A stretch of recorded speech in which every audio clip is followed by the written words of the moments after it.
is up, Shwing Dynasty? You beautiful dumb motherfuckers. What are you guys doing? Man, what a terrible week one, right? All around, everyone. No one had fun. No one had fun. No Daryl's having fun at all. No Lucas is having fun. No Steve's having fun. No Bert's having fun. No Phil having fun. Nobody had fun because I didn't have fun. Sean didn't have fun. I know that much. Sean had no fun. Mark always has fun. Okay. He didn't know fantasy football had started. He had no idea that his team was playing, but he was having fun, just not for these reasons. Yeah, man. JD had no fun unless Mark was around, and then Mark probably made it fun. Otherwise, JD was not having fun. Yeah, Steve, you didn't have fun. I remember that now. Steve should have had fun. It seemed like Steve was having fun, but no fun at the end. Man, yeah. I don't even know. Oh, Adam beat Mark? Yeah, Adam beat Mark. That wasn't fun. Adam didn't have fun. I would refuse to believe that. Yeah, so we're going to do week one recap, week two predictions. Prediction, way more fun. That's what we're going for. Less injuries, less holdouts I guess there wasn't like holdouts other than Jonathan Taylor, but less people getting held out because of injuries we discovered before the game. Less of that. The week one, people should be healthy, or we should have known they weren't healthy, and therefore not draft them, not have them in our lineups, not be prepared to play them. But no, that wasn't week one this year. That's not what we got. But the fun's coming back. I still had fun. I fucking love this. I love sports, love fantasy football, hate it so much, but love it, and had fun and then cried and then had some more fun. So time for more fun. Let's get into it. Week one recap.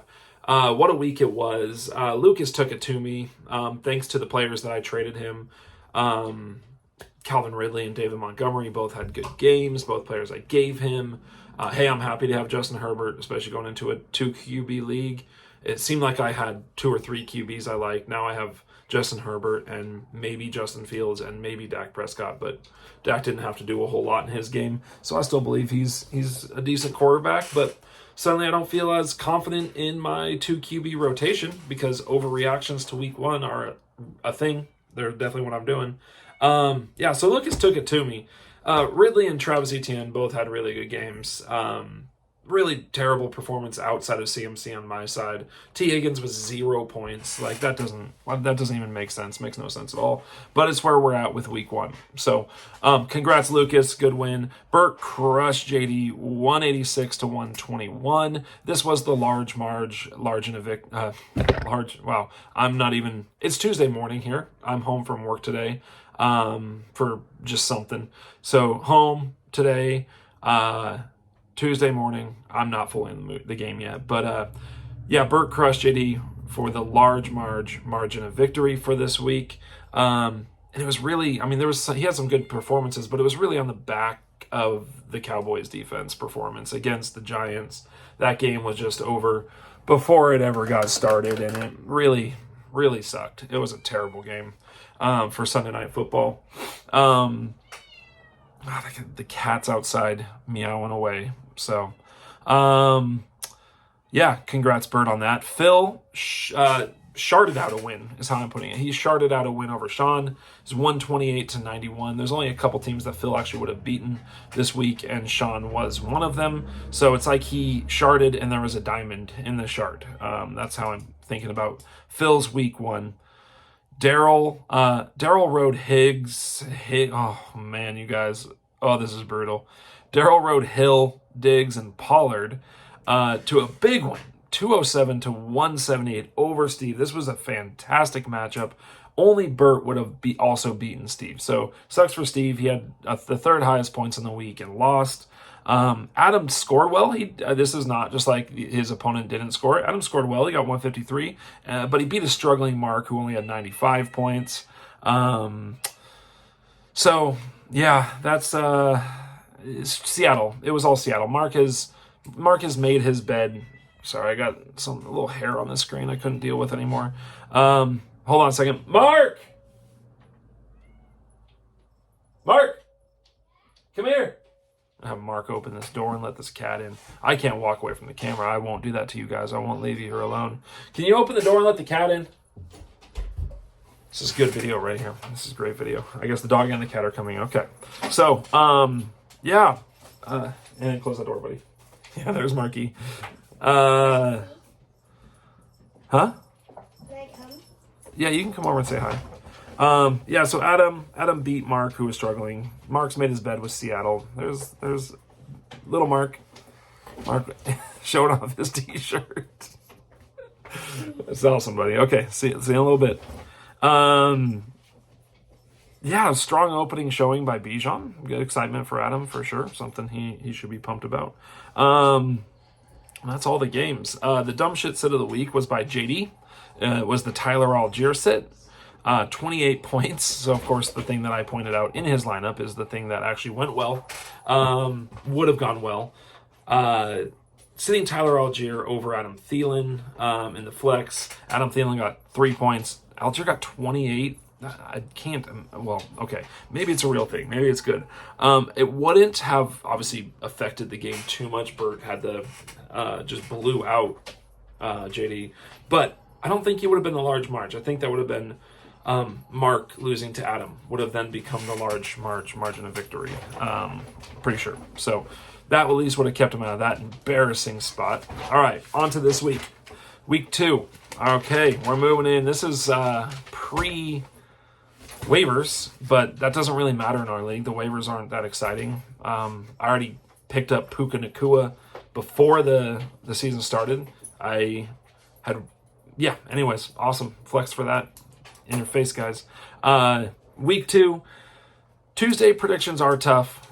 We don't know exactly who's going to be in, who's going to be out. You guys haven't really gone through and updated your rosters. So just so you know, I will be kind of ad-libbing and projecting what you guys are actually, who you're actually going to put in your rosters in a couple of positions where I don't think you're going to stick with the person you had there before. So just so that's out there, I will be saying, or this player or this defense will be in that position for you guys. Because, yeah, you know, 2-time champion here. I didn't even mention that in last week's video. As your 2-time champion, twice as many championships as anyone else in this league. I expect you guys to listen to my advice. I expect you to show up and listen to this and learn from it. And if you're like JD and you take whatever I say and you do the opposite, good for you. Great. Have conviction. But, okay, Mark. Yeah. It's avocado. Yeah. All right. See you later, buddy.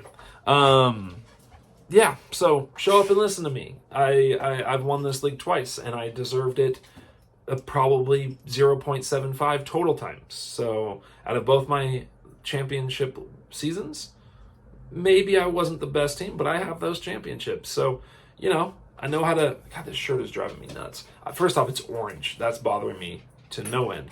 And then the neckline. The neckline's not doing too good.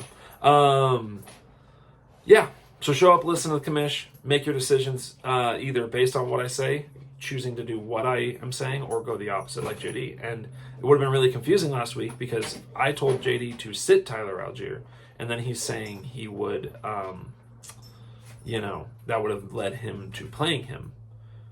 But Phil, I told to bench DeAndre Swift, and he said he would. And then I said, oh, maybe not. Maybe don't bench him because now Rashard Penny's a scratch. And it turns out it was right to just bench him. Just do that. Just get... DeAndre Swift is trash. He's hot trash at this point. Anyways, I'm on a tangent right now. So this is... Oh, man, this is a rough show so far, guys. But I'm not stopping. I don't redo things with you guys. I don't start over. I don't hit the reset button. We just keep going. This is authentic stuff right here. All right. First matchup I'm going to go through for this week is me, the Purdy Balls, which they were. Oh, man, Brock Purdy looks like, I mean, he looks like who we hoped he was. Man, I was pumped watching that game. So Purdy Balls against Mingo Ate My Baby. That's Bert. The projection right now has me 170 to Bert 141. This is an old Schwing rivalry game.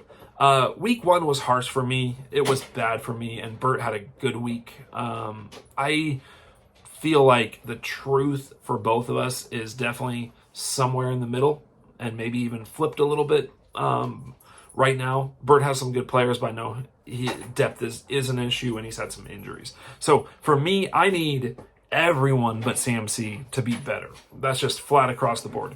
CMC was great. Everyone else on my team sucked. It was terrible. Good players. T. Higgins doesn't get 0 points. Come on. So I need everyone to be better. Bert needs his players to not get hurt. He's already got JK's down, Mike Williams. JK's dead. I mean, he may never play meaningful football again. He certainly may never be in a fantasy lineup again. Mike Williams is always questionable. He's the ever hurt player. Aaron Jones is questionable. I can't tell what happened, if it was a concussion or what, or his ankle. I don't know what it was with Aaron Jones, but I know he's questionable now, and he had a great week 1. Looking like he still has it. The key to this game is my running backs, CMC, Josh Jacobs, Saquon, then Khalil Herbert, someone else need to show up. If they do, I'm going to win this matchup.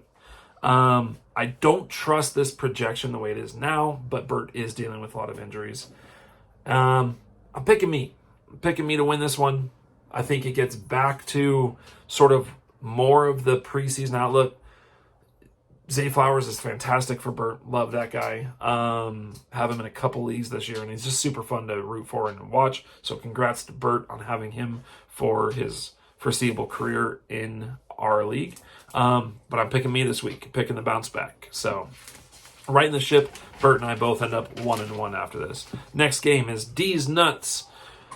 JD versus Oregon Beer Force Mark, and it's a close projection. It's 132 to 138, favoring Mark. Bad losses for both in week 1, but JD would have beaten Mark in week 1. Maybe Tyler Algier is a real deal. Maybe he is. He looks good so far. He's definitely better than Deion Jackson, so I imagine Tyler Algier will be put into JD's lineup. JD needs a running back, another running back. He needs a third wide receiver badly because Deontay Johnson's questionable, maybe out. At least he's banged up. Mark just needs Seattle to show up and play. He needs that. He needs Geno to be anything close to what he was last year. He needs the Seahawks to be better. That's it. It's going to be tough at Detroit, but that game could also become a shootout potentially. I'm going to go with a bounce back for Seattle. Better offense in Detroit. That defense is getting better, though. I'm picking Mark. Feels nasty, though. I really don't. I don't even know if I agree with this pick. I just don't think Seattle will be that bad. And I don't think Tyler Algier is going to get 28 points. And JD has a couple banged up players, and I don't know that he has the depth to fill that in very well. So, picking Mark. Feels gross. Not so sure, but I'm picking Mark. All right, next game. The Meeseeks Meat Packers versus the Portland Ducks. This was a game before last week that I would have looked at as a potential game of the week. This now looks like a beatdown. I don't think it's going to be, but if we just react to week 1, this looks like a beatdown. Sean didn't break 100. Daryl went over 200. So if this game had happened last week, it would have been an over 100-point large march. That's wild. I do expect Jamar Chase to be better for Sean. You know, that whole Bengals offense. It was a rain game. Burrow maybe still healing. I do expect them to be better. Sean's probably going to play Breece Hall since, he's dealing with Najee not stepping up. Maybe Najee will be better this week. Maybe Mark Andrews will be better this week. Maybe Amari Cooper will give you a little bit more this week. I think the Bengals-Browns offense, both were just hampered by that rain game. But Daryl has an opportunity to really announce himself as the early season favorite for our league. He's got Mahomes, he's got Chubb, he's got Pollard, he's got Tyreek, he's got Diggs, he's got Ramondre. That's some point scorers. Those are dudes who can put up points in a hurry. No one's depth is great in a league like this. A lot of our benches are not equipped to fill in if a starter goes down. So I try not to project based on the starters going down, but Daryl doesn't have a lot of depth, but he doesn't need it this week. He's got his players in tight ends as weakest position. Who cares? Most people, tight end is our weakest position. Tight ends are trash. tight ends are just trash outside of Andrews and Kelsey. That's it. Everyone else is like, hopefully it's a good week. Hopefully it's a big week. But you can't count on them. Yeah, I've got Daryl winning this. I've got Daryl announcing himself as our front runner at this point in the season. So, and I think he's going to cover this spread. Not that big of a spread. 10 points. I think he'll cover that. Okay. The single digit D's. Did I miss a game? I've done 3 so far. This is 4. Perfect. Single digit D's. That's Adam. Against the Paler Broncos. That's Steve. It's 147 for Adam to 164 for Steve. This is a better matchup than in years past. Steve suddenly has running back depth. Way to go, Steve. You got Kyron Williams. You've got Joshua Kelly. Suddenly have some running back depth on your team. That's great for you. One of the things that I was worried about for you this year was like last year, after Eckler and Henry, it was sort of like a big drop-off. Key to this is will Kelsey play? If Kelsey plays, this is probably going to get ugly. Steve already, last week, with Adam having a good week, Steve would have beat him by over 20 points. So I think if Kelsey plays, this could get ugly. Tua at New England is not as good of a matchup for Steve as Tua at the Chargers, but the Dolphins passing game looks so good, and it might not matter. New England did a good job against Philadelphia, but sometimes you just have a lot of really good playmakers, and Tua just has to dump the ball to them and watch them run really fast. I don't think Adam will have enough in this matchup. I'm just going to throw that out there. I think Steve wins this game. But Bijan, Ayuk, and CD suddenly make this a fun team to watch. Adam's team is worth watching. There's star power there, and it's awesome. It's awesome young star power. So congrats. That's a great base to start with. His quarterbacks look better too. Cousins, Purdy. Can't remember who else you have because they look like trash before. But yeah, they're definitely playable. I mean, you've got 2 that you can start. Steve wins. Yep. Okay, Steve goes to 2-0. On to the game of the week. Kind of a nasty game of the week, maybe before the season started. I would not have predicted this one, but we've got Duck the Vax. That's Phil. Okay, go, buddy. Go.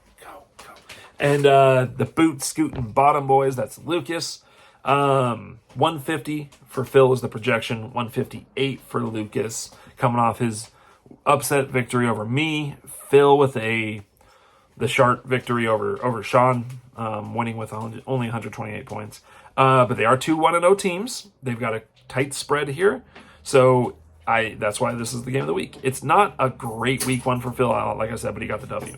I'm doubting Swift will remain in his starting lineup, which will help this projection even more. So this projection will be even closer by the time Swift is removed from the starting lineup, because right now he's projected for 8 points.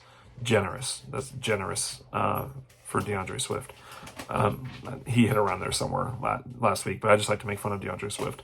QB battle doesn't appear interesting. It's Goff with 21 points against Hurts with 28 points. Man, Hurts did not look as aggressive. He didn't look like he was... He looked like he was ready to go down on his runs. He got that bag, and now he wants to stay healthy. I don't know, maybe. But he just didn't look as, I'm going to go out and I'm going to make this first down. So I think Hurts is the win there, but don't be shocked if Goff has a better week against Seattle than Hurts does against Minnesota's defense. Don't be totally shocked. It is, I think, at home for Eagles should help, but Goff at home against Seattle. Goff is great at home, really good at home. So don't be shocked if Goff makes that a very close matchup. But I'm picking Hurts. In the running back, it's Alexander Madison in Phil's lineup, who will be in his lineup, I think. And then the second spot right now is DeAndre Swift, and I'm looking at that thinking this is either going to be Dalvin Cook, James Cook, so Cook, or Gainwell. It's going to be one of those 3 for Phil, which can get him about 12 to 15 points. So Madison's projected for 14. Cook, or Gainwell would be somewhere between 12 and 15 points. Meanwhile, Lucas is rolling out David Montgomery. is projected at 14, and Etienne, who's projected at 17, and hit like 27 or 28 in this week 1. So I think that's a low projection. I've got these Lucas's running backs winning this matchup, but both of his running backs have rookies looming. So you got Jahmyr Gibbs will get more touches. The dude looked phenomenal when he actually touched the ball. It's a rookie, though. They're going to bring him along. They said they would bring him along. So he's got a rookie looming behind him. And Etienne had Tank Bigsby. Didn't get a ton of work, but he got important work. He got a touchdown. He got red zone carries. So I think his role will increase too. So both these guys have rookies looming behind them. But this week, they should once again get a lot of touches, I would imagine. The one I'd be more worried about this week is whether Jahmyr Gibbs is ready to take a big step. I mean, Kyron Williams looked pretty good against Seattle's defense. And so you get that extra speed. That's what Jahmyr Gibbs is going to bring you. Might be really, really valuable against Seattle's defense this weekend. Congrats, Bert, on that one in our matchup, by the way. I should have mentioned that. Yeah, so I've got... But for now, I have Lucas's running backs winning that matchup. Wide receiver, Justin Jefferson, A.J. Brown, and Drake London for Phil. Okay. Jefferson, A.J. Brown to the moon. Great. Should be better than last week. They should be better than last week. Drake London, this is a serious issue. I mean, Kyle Pitts and Drake London are a serious issue with Devin Ritter on the field and the way this coaching staff wants to win. They said it. That's how they want to win. Defense, running the ball. What, they had 14 passes, something like that? It was bad. It was low. It's less than last year. It was less than their average last year, which was, I believe, dead last in the NFL. So, Drake London, great player, no opportunities. Until I see it different, until I see it on the field, that's the way it's going to stand for me. Meanwhile, Lucas is rolling out Mike Evans, Garrett Wilson, and Calvin Ridley. If Aaron Rodgers is around and Garrett Wilson has him, this is a Lucas victory. Calvin Ridley looked great. Evans got a touchdown pass. Okay. Blake. Oh my God. Baker Mayfield throws the ball deep. Mike Evans runs deep. And it works. He catches deep balls. That's what he does. So, which is perfect on Lucas's team because Lucas loves catching deep balls. Big fan of getting the balls really deep. Boots getting bottom, boys. So, Garrett Wilson, hampered by a Zach Wilson problem. Calvin Ridley looks good with Trevor Lawrence. Mike Evans. That's two good wide receivers on each team, and then two situations. I'm picking Phil to win this, even though I think top to bottom, Lucas's wide receivers are better. I just feel like we're due for an A.J. Brown and a Justin Jefferson big-ass week. And I think Phil's going to get them both this week. Tight end. Right now, Phil is Tyler Higbee. I bet that's going to be Hawkinson. I bet he's going to move Hawkinson back into that starting role. Don't know for sure. That's my projection because Tyler Higbee's looking at 7 points, which is about what he got in week 1, and Hawkinson's looking at a 10-point projection, which is better than he got in week 1. But I think it's going to make that move. And Lucas is rolling out Juwan Johnson. I'm picking whoever Phil puts out there to be the better one. But Juwan Johnson's one of those guys where he could catch 2 touchdowns this weekend too. It's just not predictable. And I think Hawkinson and Higbee are a little more PPR predictable guys right now. So I'm going with them. In the flex, Phil is the same situation before. I don't know who's going the running back. So I've got Cook, and Gainwell at the first flex position. However he wants to roll that out. And then it could be the other one in the second flex position, or he's got DeAndre Hopkins for 13 points. Meanwhile, Lucas has Rashard White and Isaiah Pacheco, 2 guys that we thought would be starting running backs at the beginning of the year. Rashard White is the starting running back for now.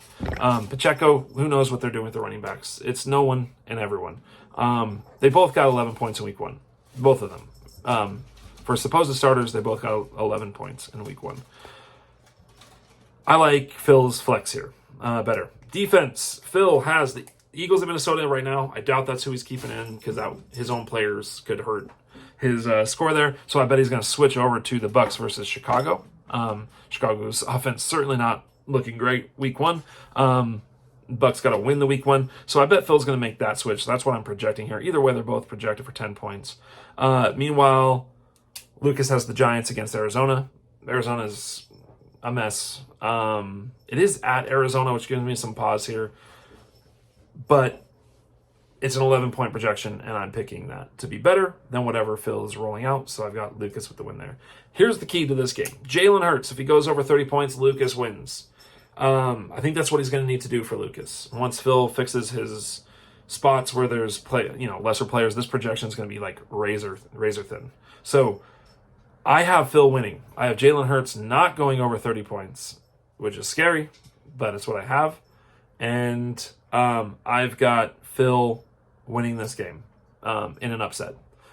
I think it's an upset on paper. I think it's an upset in my heart because I do think that it's very even, though. I don't think anything. I just know that looking at week 1, Phil was not great and Lucas was pretty good. So it's tough, but I've got Phil bouncing back, beating Lucas, and that's our projections for the week. Thank you guys if you watched. Really do appreciate it. I like putting time into this for you guys.